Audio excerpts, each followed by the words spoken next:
সমঝোতা স্মারক সই ও কয়েক দফা এর শর্তগুলো নিয়ে আলোচনার পরও ইউরেনিয়াম সমৃদ্ধকরণ ও হরমুজ ইস্যুতে এখনও ঐক্যমতে পৌঁছাতে পারেনি ওয়াশিংটন ও তেহরান।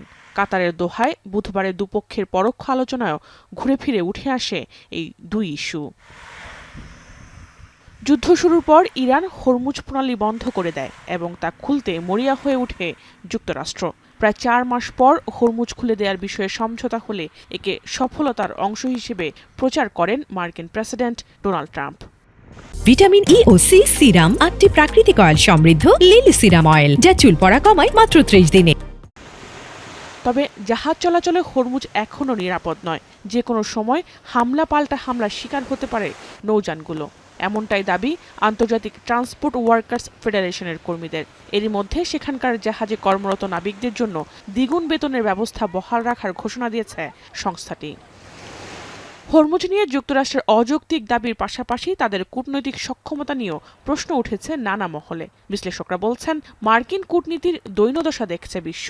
ইরানের বাঘা বাঘা সব রাজনীতিবিদদের সঙ্গে আলোচনার জন্য পাঠানো হয়েছে ট্রাম্প জামাতা জেরেড কুশনারকে।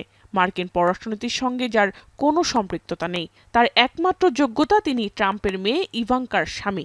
এছাড়াও কুশনারের বাবা চার্লস কুশনার ২০০৫ সালে গুরুতর অপরাধের দায়ে দোষী সাব্যস্ত হন এবং ২০২০ সালে প্রেসিডেন্টের সাধারণ ক্ষমতার পর ২০২৫-এ ফ্রান্সে মার্কিন দূত হিসেবে নিয়োগ পান।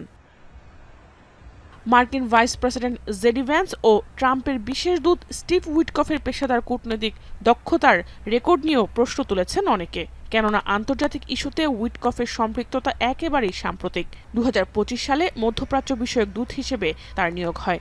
তার অর্জনের খাতায় উল্লেখযোগ্য কিছু নেই বললেই চলে। এদিকে ইরানের প্রতিনিধি দলের নেতৃত্বে ছিলেন দেশটির উপপররাষ্ট্রমন্ত্রী কাজেম ঘরিবাদি, যিনি একাধিক ইস্যুতে ইরানের হয়ে কূটনৈতিক দক্ষতার সমাধানের পথ দেখিয়েছেন। জাহানারা ভুঁইয়া, এখন বিশ্ব।